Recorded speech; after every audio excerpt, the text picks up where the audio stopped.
Some of you might remember, okay, Coco down. Some of you might remember that a while back I did a video going over what I thought about the Apple Watch Ultra after about 2 years of ownership. Well, let's just say that I made some changes. I actually do not have the Apple Watch Ultra anymore, and I'm going to go into what I got instead. So first, let's go over why I ended up selling my Apple Watch Ultra. The first thing is just the weight and the bulk of it.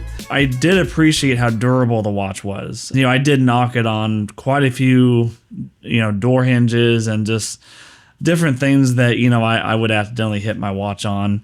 And surprisingly, not even a, can't talk today, jeez. Surprisingly, not even a scratch on the watch. Like I didn't have a scratch on the screen. The sapphire glass held up really well. So that is one big thing that I liked about the Apple Watch Ultra, but it was bulky and it was really durable, but I also didn't like how bulky it was. And part of me thinks that the reason I was knocking it on things is because of how big it was. And, for something that I'm wearing the entire day, like I don't know, it just started to get annoying having that on my wrist all the time. And I don't know. I just, it got annoying, like I used to have an Apple Watch Series 4, and I remember, with how light that was, I barely even felt it was on my wrist throughout the day. With the Ultra, it was hard to forget it was there. It was big, it was a lot heavier, and whenever I'd put a coat on or something, it would always be like tugging on the watch, like the sleeve. And it actually got to the point where many times, because of how much my coat was pulling on the watch, it would actually like pull it just enough to where the watch would think that I took it off. And so it would lock the watch, and then I had to enter the pin again to get back into it. And that just got so annoying. That was happening every day, all the time when I was wearing my coat. It seemed like I'd unlock it, and then the next time I wanted to use it, it'd be locked again, because it thought that I took it off, even though I didn't. So, just little things like that just really started to annoy me. And I never had that issue with my Series 4. So let's get into what I actually replaced my Apple Watch Ultra with. So I ended up getting the Apple Watch Series 11. When Apple announced it last year, the big thing that caught my attention is that the battery life is now a lot better than the Series 10. They made a pretty big improvement with the battery life. And I do remember that was one of the biggest reasons that I got the Ultra back in the day, was like the battery life was just so incredible. And the battery life on the Series 11 actually about matches the battery life I had with my Ultra when I first got it. And that is really impressive. Something that, a watch this small can now have a battery life that's about as good as the Ultra that I got, a couple years ago. That's pretty impressive. And yeah, so far, I mean, my battery can last quite a long time. Now, I wouldn't say it's not as good as the Ultra, but it's really close. And I don't really notice that much of a difference. Like I charge it every night, and it lasts me well throughout the day. If I wanted to, I probably could use it for about a day and a half if I actually wanted to. So yeah, I'm pretty impressed with the battery life. I've had no issues with low power or anything so far. Now, I mean, time will tell to see if that actually lasts. But yeah, so far I'm loving it. I don't feel it much at all. Like, I forget it's on my wrist because of how light it is. And it is smaller than my Series 4 that I had before. This over time they did make the watch a little bit thinner, and it is a noticeable difference because I do remember my Series 4, it was a little thick. And they definitely made this one really thin. Plus, so I ended up getting the the jet black color.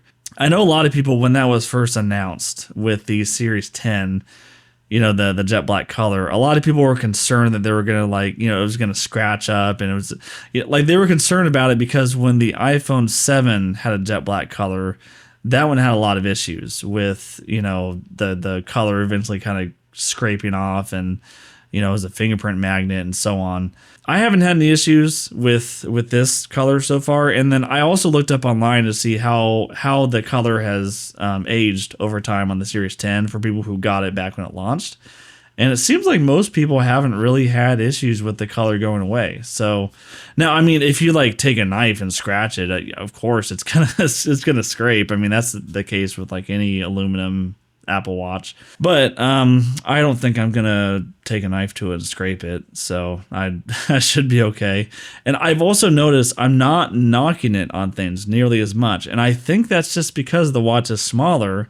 And because of that, it's harder for me to accidentally hit on things. It kind of, it almost like just blends into my arm or, my wrist, I guess. Kind of just blends into my wrist. So I don't really, I don't knock it on things because I wouldn't hit my wrist on things by accident. So yeah, with the Ultra, I kept hitting on things because it was kind of sticking out and it was easier for me to, accidentally knock it on things. And another thing that's better about this one is that, so I had the Apple Watch Ultra Generation 1, and the Generation 1 had a 2000 nit display, so it wasn't as bright as I think it was either the Ultra 2 or the 3 where they had the 3000 nit display. I was perfectly happy with the 2000 nit. I don't think I really need anything brighter than that. I don't remember if it was with the Series 10 or 11, but I know in one of those they introduced a display that's 2000 nits, on just the regular Apple Watch series. So the screen on this watch actually gets as bright as my Ultra that I had before. And so that's also a nice benefit because I'm not really losing screen brightness now by going down to just the normal Apple Watch. So that's nice too. I don't really think more than 2000 nits is necessary. Like out in the daylight, I never really had an issue with seeing my watch. So I'm happy with the display too. It's not really a downgrade at all. In fact, I actually think it looks better, because you got the edges here that just kind of, curve into the body of the watch. And it's kind of a seamless design. And it does go like pretty close to the edges. Like the bezel is barely there. And I love that. It looks so beautiful. And, as far as features go, there aren't too many differences between the Ultra that I had before and this one. The main difference is that if I want to, it's kind of hard to demonstrate this, but if I want to, I can do the like gestures with I can't really do this that well, but I can like do this with my fingers. And as long, if I'm looking at it and then I do this, it will like, it will like go down to this, and then if I do it again, it'll like go further down. But there are different gestures I can do by just like tapping my fingers when my watch is up. I'm looking at it. So like I can answer a call doing that. I can dismiss notifications, so and I can do that one-handed. So like if I'm holding groceries or something in my right hand, and because of that I can't tap on the watch screen. It's nice that if I want to dismiss a notification or like answer a phone call, I can just do that with my fingers tapping, and like the watch somehow notices I did that. And it's so far it's actually been really accurate. Like it knows if I'm doing that with my fingers. And that is pretty convenient because, I go grocery shopping every week, and I do have to walk a little bit with the bags in my hand to my apartment. And so, it is nice that like if I get a phone call that's important or something, I can still answer it with there we go, I just did it with my just by tapping my fingers together. So that is something I didn't have with the Ultra 1. Now I could get that with the Ultra 2. So like if I wanted to, I could get another Ultra and then I'd still get that feature. But that is something I got that I didn't have with the Ultra 1. Now I did lose some stuff too. So not a lot, but I mean, there are some watch faces that only work on the Ultra 1. The big one, I forget what it was called, but it was the watch face that I always used on my Ultra 1, and I can't use that on the Series 11, and that's a bummer. But I mean, I get it. They optimized it for the larger display, the 49 millimeter display on the Ultra. So like, I get why it doesn't work on the Series 11. It's just a bummer because I really did like that watch face.